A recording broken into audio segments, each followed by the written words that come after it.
ಅಲ್ಲ, ಯಾಕೆ ಇದ್ದಕ್ಕಿದ್ದಾಗೆ ಹುಷಾರ್ ತಪ್ಪದೆ ಸತ್ಯ? ಮನೆಯಿಂದ ಬೆಳಗ್ಗೆ ಹೋಗುವಾಗ ಸರಿಯಾಗೇ ಇದೆಯಲ್ಲ. ಅದು ಮರ್ಡರ್ ನಡೆದಿರೋ ಜಾಗಕ್ಕೆ ಹೋಗಿದ್ದೆ ಅತ್ತೆ.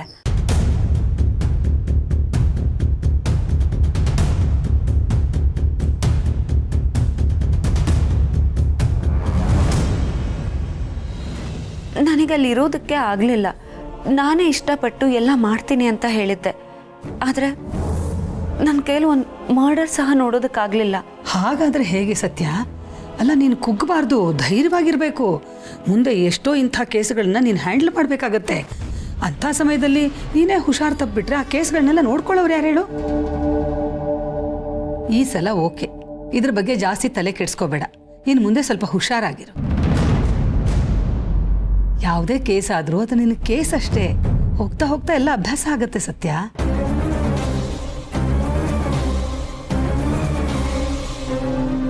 ಅತ್ತೆ ಹೇಳೋದ್ರಲ್ಲಿ ಎಷ್ಟು ಅರ್ಥ ಇದೆ.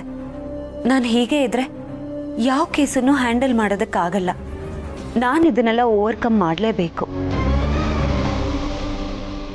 ಇನ್ನೊಂದೆರಡು ತುತ್ತು ತಿನ್ಬಿಡು.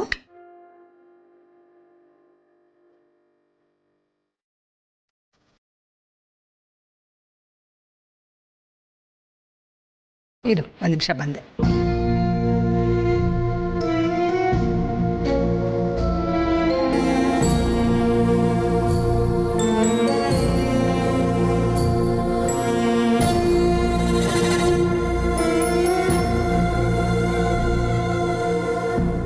ಸತ್ಯ, ಇದು ಭಗವಂತನ ಶ್ರೀರಕ್ಷೆ. ಇದರಿಂದ ನೀನು ಯಾವತ್ತೂ ಹುಷಾರು ತಪ್ಪಲ್ಲ. ಎಲ್ಲ ಕೇಸುಗಳನ್ನು ಆರಾಮಾಗಿ ಅಚ್ಚುಕಟ್ಟಾಗಿ ನಿಭಾಯಿಸ್ತೀಯ.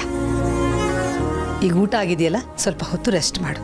ಕಾರ್ತಿಕ್, ಏನಾದರೂ ಬೇಕಾದರೆ ಕರಿ ನನ್ನ. ಆಮೇಲೆ ಅವಳಿಗೆ ನಿದ್ದೆ ಬರಲಿಲ್ಲ ಅಂದರೆ ಒಂದು ಕತೆ ಹೇಳು. ಕತೆನಾ? ನಾನಾ? ಇನ್ಯಾರು ಹೇಳ್ತಾರೆ? ಹೇಳೋ. ಓ, ಕಣಿ ಕೇಳ್ತಾನೆ.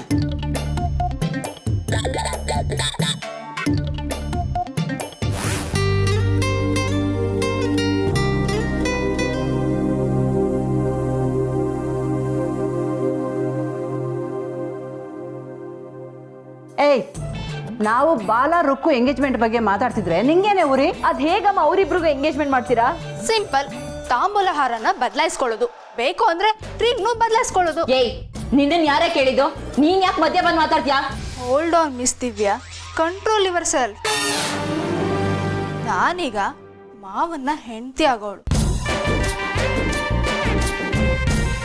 ಸೊ ಮಾತಾಡ್ಬೇಕಾಗಿರೋದು ನಾನೇ ಹೊರತು ನೀನಲ್ಲ.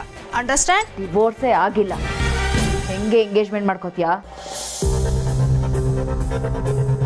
ಹಾಗೇನಾದ್ರೂ ಆಯ್ತು ಅಂದ್ರೆ ಪರಿಣಾಮನ ಎಲ್ರೂ ಅನುಭವಿಸ್ತೀರಾ.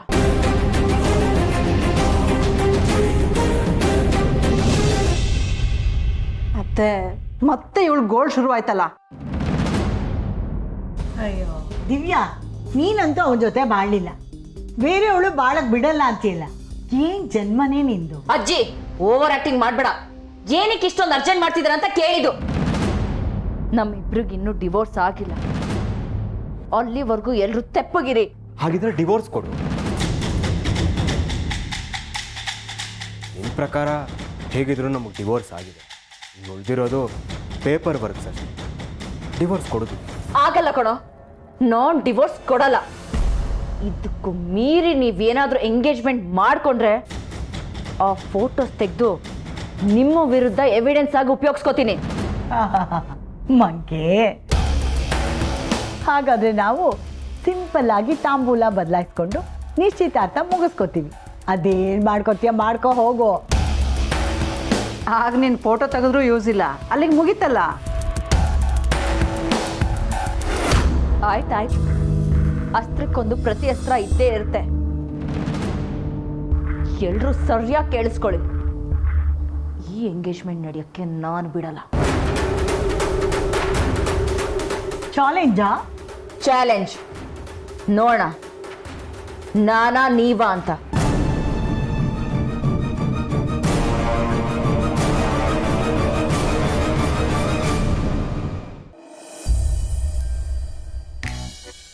ಸುಮ್ಮನೆ ಕೂತ್ಕೊಳ್ಳೋದಲ್ಲ, ಅತ್ತೆ ಹೇಳಿದ್ರು ತಾನೆ, ಕತೆ ಹೇಳು. ಸತ್ಯ ನೀನುನಾ? ನನಗೆಲ್ಲಿ ಕತೆ ಗೀತೆ ಎಲ್ಲ ಬರುತ್ತೆ. ಈ ಕತೆ ಹೇಳಲಿಲ್ಲ ಅಂದರೆ ಅತ್ತೆಗೆ ಹೇಳ್ತೀನಿ. ಏನು ಬ್ಲ್ಯಾಕ್ ಮೇಲಾ? ನಾನೀಗ ಪೊಲೀಸ್, ವೈಟ್ ಮೇಲ್. ಡಬ್ಬಾ ಜೋಕ್ ಚೆನ್ನಾಗಿರ್ಲಿಲ್ಲ. ಈ ಕತೆ ಹೇಳಲಿಲ್ಲ ಅಂದರೆ ನಾನು ಅತ್ತೆನ ಕರೆದೇ ಬಿಡ್ತೀನಿ ನೋಡು. ಆಯ್ತಮ್ಮ ಆಯಿತು, ಒಂದು ಕತೆ ಹೇಳ್ತೀನಿ. ಹಾಂ, ಈ ಕತೆ ಚೆನ್ನಾಗಿರುತ್ತೆ. ದೂರದೊಂದು ಊರಲ್ಲಿ ಕೋಟೆ ಮನೆ ಅಂತ ಒಂದು ಫ್ಯಾಮ್ಲಿ ಇತ್ತಂತೆ. ಆ ಫ್ಯಾಮ್ಲಿಲಿ ರಾಮಚಂದ್ರ ರಾಯರು, ಸೀತಾ ಅಂತ ಗಂಡ ಹೆಂಡತಿ ಇದ್ರಂತೆ. ಈ ಗಂಡ ಹೆಂಡತಿ ಜೋಡಿಗೆ ಅಮೂಲ್ ಬೇಬಿ ಅಂತ ಒಬ್ಬ ಮಗ ಇದ್ನಂತೆ. ಆ ಕೋಟೆ ಮನೆ ಯುವರಾಜಂಗೆ ಒಂದು ಹುಡುಗಿ ಮೇಲೆ ಲವ್ ಆಯ್ತಂತೆ. ಆ ಲವ್ ಆಗಿದ್ದಕ್ಕೆ ಕಾರಣ ಆ ಹುಡುಗಿ ಗುಣ. ಎಲ್ಲರಿಗೂ ಸಹಾಯ ಮಾಡ್ತಾ ಇದ್ಲಂತೆ, ಬಡ ಮಕ್ಕಳನ್ನ ಓದಿಸ್ತಾ ಇದ್ಲಂತೆ, ಕೆಲಸ ಇಲ್ದಿರೋರಿಗೆ ಕೆಲಸ ಕೊಡಿಸ್ತಾ ಇದ್ಲಂತೆ.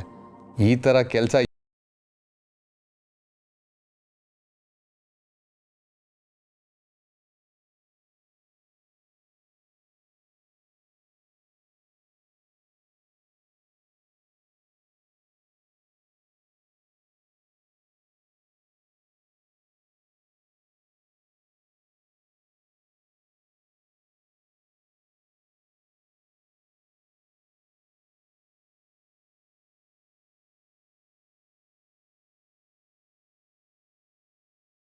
ಇನ್ಸ್ಪೆಕ್ಟರ್ ಸತ್ಯ ಆಗಿದ್ದಾಳೆ.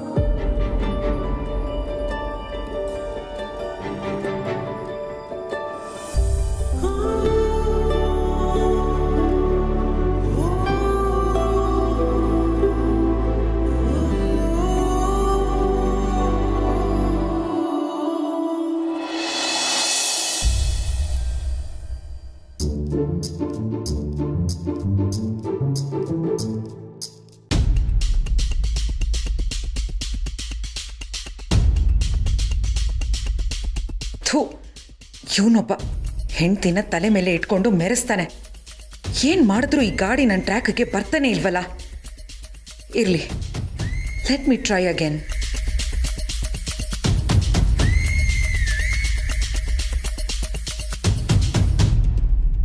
Good morning Karthik. Good morning ಅಕ್ಕ. ನೀನು ಬೇಜಾರು ಮಾಡ್ಕೊಳ್ಳಲ್ಲ ಅಂದರೆ ನಿನ್ನೊಂದು ಪ್ರಶ್ನೆ ಕೇಳ. ಕೇಳು. ನೀನು ನೋಡಿದ್ರೆ ದಿನ ಮನೆ ಕೆಲಸ ವರ್ಕೌಟು ಅಂತ ಡೈಲಿ ರೊಟೀನಲ್ಲಿ ಬ್ಯುಸಿ ಆಗಿದೆಯಾ. ಆದರೆ ಸತ್ಯ ದಿನಕ್ಕೊಂದು ಹೊಸ ಕೇಸು, ಮೀಡಿಯಾ ಎಕ್ಸ್ಪೋಜರಿಂದ ಹೀರೋ ಆಗ್ತಾ ಇದ್ದಾಳೆ. ಜನ ಅವಳನ್ನು ಗುರುತಿಸ್ತಾ ಇದ್ದಾರೆ. ಹೀಗೆ ಆದರೆ ಜನ ನಿನ್ನನ್ನು ಮರೆಯಲ್ವಾ?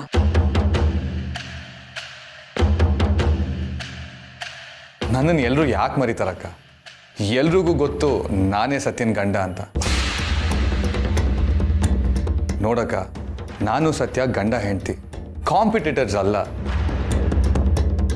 ಸತ್ಯ ಗೆದ್ರೆ ಅವಳ ಗೆಲುವಲ್ಲಿ ನಂದು ಗೆಲುವಿದೆ. ನಾನು ಸೋತ್ರೆ ನನ್ನ ಸೋಲಲ್ಲಿ ಸತ್ಯಂದು ಸೋಲಿದೆ. ಬಟ್ ಅವಳು ಹಾಗೆ ಅನ್ಕೋತಾಳ? ಯಾಕೆ ಅನ್ಕೊಳ್ಳಲ್ಲ ಅಕ್ಕ? ನಾನು ಸತ್ಯ ಗಂಡ ಹೆಂಡ್ತಿ ಅಂದರೆ ಸುಖ ದುಃಖನ ಎಲ್ಲ ಈಕ್ವಲ್ ಆಗಿ ಹಂಚ್ಕೊಳ್ಳೋ ಪಾರ್ಟ್ನರ್ಸ್. ಮೊದಲು ನನಗೂ ಅನ್ನಿಸ್ತಾ ಇತ್ತು ಎಲ್ಲರೂ ನನ್ನ ಸೈಡ್ ಲೈನ್ ಮಾಡ್ತಾ ಇದ್ದಾರೆ ಅಂತ.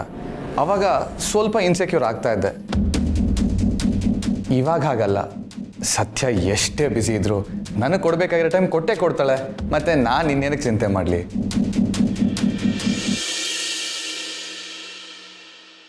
ನೋಡಕ್ಕ, ನನ್ನ ಹೆಂಡತಿ ನನಗಿಂತ ಎತ್ತರಕ್ಕೆ ಬೆಳೆದ್ರೆ ಅದು ನನಗೆ ಖುಷಿನೇ. At the end of the day ಅವಳು ನನ್ನ ಹೆಂಡ್ತಿನೇ ತಾನೇ. ಆದರೆ ಜನ ಎಲ್ಲ ಯಾವ ಜನ ಅಕ್ಕ? ನಮ್ಮ ಮನ್ಸು ಹೇಗಿರುತ್ತೋ ಅದೇ ಥರ ಜನ. ನಿನಗೆ ಒಳ್ಳೇದು ಬೇಕು ಅಂದರೆ ಒಳ್ಳೇದನ್ನೇ ತಗೋ, ಇಲ್ಲ ನನಗೆ ಕೆಟ್ಟದ್ದೇ ಬೇಕು ಅಂದರೆ ಕೆಟ್ಟದನ್ನೇ ತಗೋ. Choice is yours. ನನಗಂತೂ ಇವಾಗ ಜನರ ಮಾತು ಮ್ಯಾಟರೇ ಆಗಲ್ಲ. ಸೊ ನೀನು ಇಲ್ಲದೆ ಇರೋದನ್ನೆಲ್ಲ ನನ್ನ ಹತ್ರ ಹೇಳಕ್ಕೆ ಬರಬೇಡ, ಓಕೆನಾ?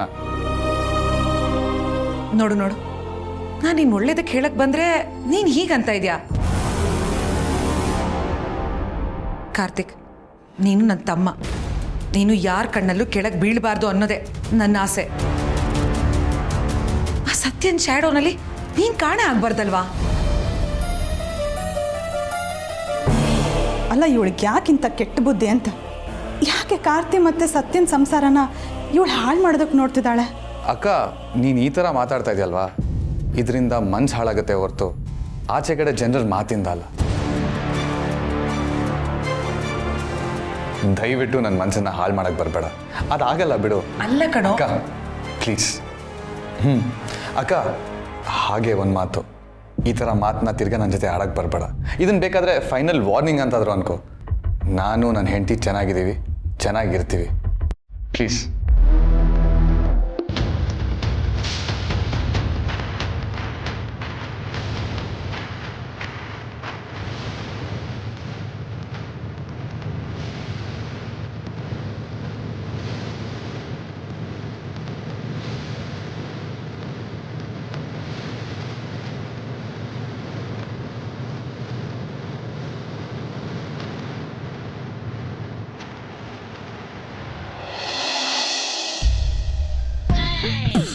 ಏನು ದಿವ್ಯಾಕ್ಕ, ಏನೋ ಮಾತಾಡಬೇಕು ಅಂತಂದೆ, ಏನು ವಿಷಯ? ಒಂದು ಇಂಪಾರ್ಟೆಂಟ್ ವಿಷಯ ಇತ್ತು, ಅದಕ್ಕೆ ಕರೆದೆ. ಇಂಪಾರ್ಟೆಂಟ್ ವಿಷಯನ? ಅದು ನನ್ನ ಹತ್ರ? ಬಾಲ ರುಕ್ಕುನ ಮದುವೆ ಆಗ್ತಾನಂತೆ. ಸತ್ಯದಲ್ಲೇ ಎಂಗೇಜ್ಮೆಂಟ್ ಮಾಡ್ಕೊಳ್ಳೋ ಪ್ಲಾನ್ ಇದೆ. ಹೌದಾ? ಸೂಪರ್ ದಿವ್ಯಾಕ್ಕ. ನನಗೆ ಮೊದಲಿಂದನೂ ಅವ್ರ ಮೇಲೆ ಡೌಟ್ ಇತ್ತು. ಆದರೂ ಈ ವಿಷಯನ ಭಾವನೆ ಯಾಕೆ ನನ್ನ ಹತ್ರ ಹೇಳಲಿಲ್ಲ ಅಂತ. ಏನೋ ಹಿಂಗೆ ಹೇಳ್ತಿದ್ಯಾ? ಮಾತೆತ್ತಿದ್ರೆ ಎಲ್ರು ನನಗೆ ಬುದ್ಧಿ ಹೇಳ್ತಿದ್ರಿ. ಇವಾಗ ನೋಡಿದ್ರೆ ಹೆಂಡತಿ ಇನ್ನೂ ಬದುಕಿದ್ದಾಳೆ, ಡಿವೋರ್ಸ್ ಕೂಡ ಆಗಿಲ್ಲ, ಆಗ್ಲೇ ಈ ರೀತಿ ಪ್ಲಾನ್ ಮಾಡಿದ್ದಾನೆ. ಅದು ತಪ್ಪಲ್ವಾ? ನೀವ್ ಯಾಕೆ ಯಾರು ಏನೂ ಹೇಳ್ತಿಲ್ಲ ಅವನಿಗೆ? ಯಾರು ಯಾಕೆ ಏನಾದರೂ ಹೇಳಬೇಕು? ಅಲ್ಲ ದಿವ್ಯಾಕ್ಕ, ನೀನೇ ತಾನೆ ಭಾವ ಬೇಡ ಅಂತ ಬಿಟ್ಟಿದ್ದು.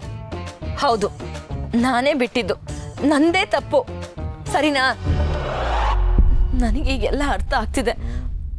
ಅವನನ್ನು ಬಿಟ್ಟಿರೋಕೆ ನನ್ನ ಕೈಲಿ ಆಗ್ತಿಲ್ಲ.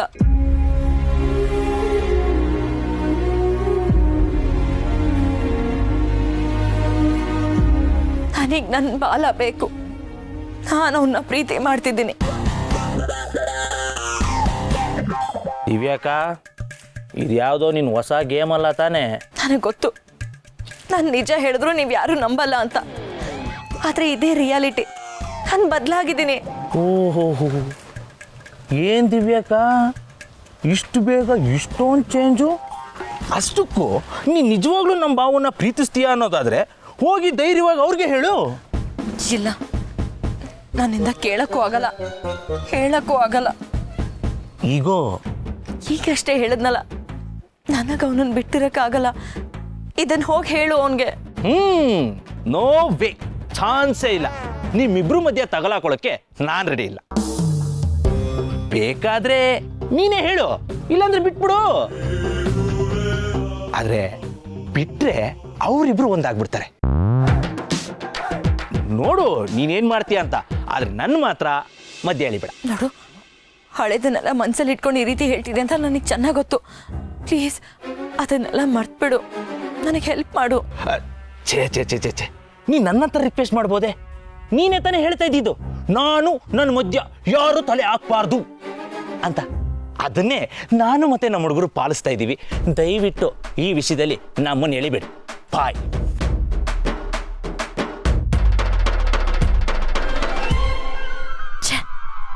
ಇವನಿಂದ ಕೆಲಸ ಆಗಿಲ್ಲ.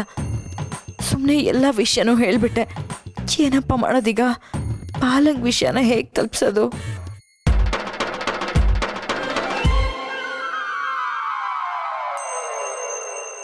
ಅಂತೂ ಇಂತೂ ದಿವ್ಯಕ್ಕ ಬದಲಾಗೋ ಕಾಲನೂ ಬಂತು.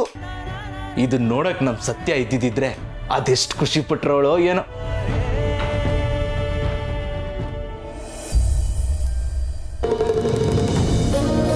ಕಾರ್ತಿ, ಕಾಫಿ ತಗೋ.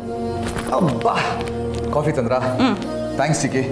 ಅಕ್ಕನ ಜೊತೆ ಮಾತಾಡಿ ತಲೆ ಚಿಟ್ಟಿಡ್ದೋಗಿತ್ತು. ಹಾಂ, ಕೇಳಿಸ್ಕೊಂಡೆ. ಸರಿಯಾಗಿ ವಾಪಸ್ ಕೊಟ್ಟಿಲ್ಲ ಅವಳಿಗೆ. ಮತ್ತಿನ್ನೇನು ಚಿಕ್ಕಿ, ಯಾವಾಗಲೂ ಬಂದು ನನ್ನ ಸತ್ಯನ ಸಂಬಂಧದಲ್ಲಿ ಹುಳಿ ಹಿಂಡೋದು. ಏನೋ ನಾನೇನು ಕೆಲಸನೇ ಮಾಡ್ತಾ ಇಲ್ಲ, ವೇಸ್ಟ್ ಫೆಲೋ ಅನ್ನೋ ಥರ ಮಾತಾಡ್ತಾಳೆ. ಸತ್ಯ ಒಬ್ಳೆ ಒಳ್ಳೆ ಕೆಲಸ ಮಾಡಿ ಲೈಮ್ ಲೈಟ್ ಎಲ್ಲ ತಗೋತಾ ಇದ್ದಾಳೆ ಅಂತಾರ ಹೇಳ್ತಾಳೆ. ಅವಳಿರೋ ಫೀಲ್ಡೇ ಅಂಥದ್ದಲ್ವೇನೋ. ಬೇಕೋ ಬೇಡವೋ ಮೀಡಿಯಾದವರು ಅವಳನ್ನು ಕವರ್ ಮಾಡ್ತಾರೆ. ಆದರೆ ನಿನ್ನ ಕೆಲಸ ಹಾಗಲ್ವಲ್ಲ. ಅದೇ, ಅದನ್ನು ಅಕ್ಕಂಗೆ ಅರ್ಥ ಮಾಡಿಸೋರು ಯಾರು ಚಿಕ್ಕಿ? ಹೋಗಲಿ ಬಿಡು. ಅವಳೇನೋ ಅಂದ್ಲು ಅಂತ ನೀನು ಅದನ್ನು ಕಿವಿಗೆ ಹಾಕ್ಕೋಬೇಡ. ನಿನ್ನ ಕೆಲಸ ನಿಂದು, ಅವಳ ಕೆಲಸ ಅವಳದು. ಇಬ್ಬರು ನಿಮ್ಮ ಕೆಲಸನ ಮಾಡ್ಕೊಂಡು ಹೋದರೆ ಯಾರಿಗೇನು ಪ್ರಾಬ್ಲಮ್ ಹೇಳು? ಚಿಕ್ಕಿ, ನಿಮ್ಮನ್ನೊಂದು ಪ್ರಶ್ನೆ ಕೇಳಲ್ಲ? ನಾನು ಒಳ್ಳೆ ಗಂಡ ಅಲ್ವಾ? ಬಿಡ್ತು ಅನ್ನೋ ನಿನಗೆ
ನನ್ನ ಕೈಲಿ ಇಷ್ಟು ಮಾಡೋಕ್ಕಾಗಲ್ವಾ?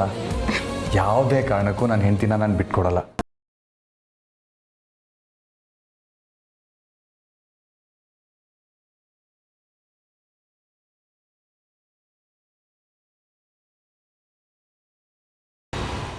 ಯಾಕಮ್ಮ ಸತ್ಯ, ಕ್ರೈಮ್ ಸೀನ್ ನೋಡಿ ವಾಮಿಟ್ ಮಾಡ್ಕೊಂಡೆ ಅಂತ?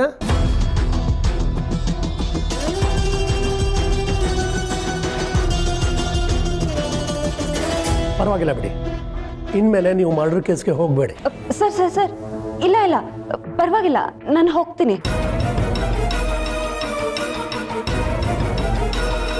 ನನಗೆ ಅಭ್ಯಾಸ ಆಯಿತು ಸರ್. ಎಲ್ಲ ಒಂದೇ ದಿನಕ್ಕೆ ಅಭ್ಯಾಸ ಆಗಲ್ಲ ರೀ.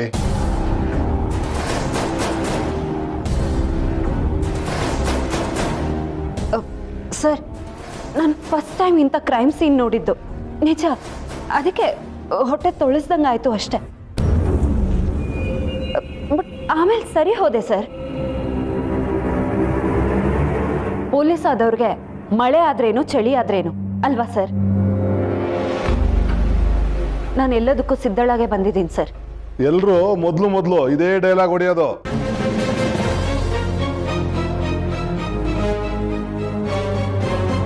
ಸೂರ್ಯಪ್ರಕಾಶ್, ಡಿಮೋಟಿವೇಟ್ ಮಾಡೋದು ಬೇಡ. ಅವ್ರ ಕೇಸ್ ಅಬ್ಸರ್ವೇಷನ್ ಏನು ಕೇಳಿ, ಆಮೇಲೆ ಮಾತಾಡಿ. ಅನುಭವನ ಇಲ್ಲದೆ ಇರೋರ ಹತ್ರ ಏನು ಕೇಳಿ ಏನು ಪ್ರಯೋಜನ ಸರ್? ಅಲ್ಲಿರೋ ವ್ಯಕ್ತಿ ತನಗೆ ತಾನೇ ಶೂಟ್ ಮಾಡ್ಕೊಂಡು ಸತ್ತಿದ್ದಾನೆ. It's clear case of suicide sir. No sir, it's a murder.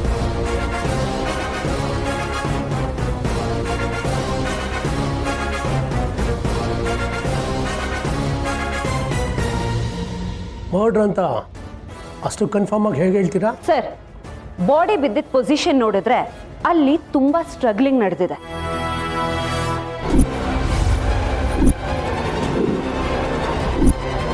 ಅವನು ಯಾರಿಂದಾನೋ ತಪ್ಪಿಸ್ಕೊಳ್ಳೋದಕ್ಕೆ ನೋಡ್ತಿದ್ದ ಅಂತ ಅನ್ಸುತ್ತೆ.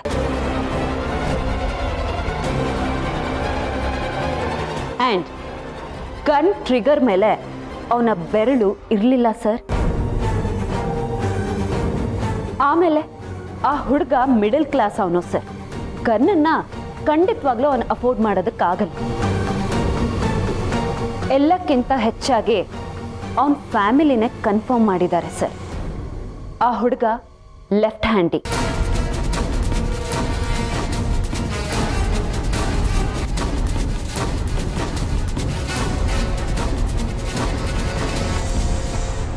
ನೀವು ಫೋಟೋಗ್ರಾಫ್ಸ್ ನೋಡಿದ್ರೆ ನಿಮಗೆ ಗೊತ್ತಾಗುತ್ತೆ ಸರ್. ಗನ್ನು ಅವನ ರೈಟ್ ಹ್ಯಾಂಡಲ್ಲಿತ್ತು. ಅದು ಅವನ ತಲೆಯಿಂದ ಸ್ವಲ್ಪ ದೂರದಲ್ಲಿತ್ತು.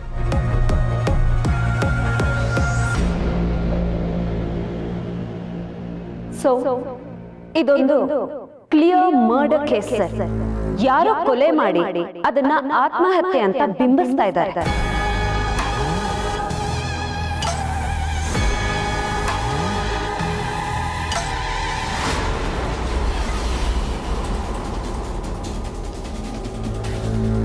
ಏನು ಹೇಳ್ತೀರಾ ಸುಜಾ?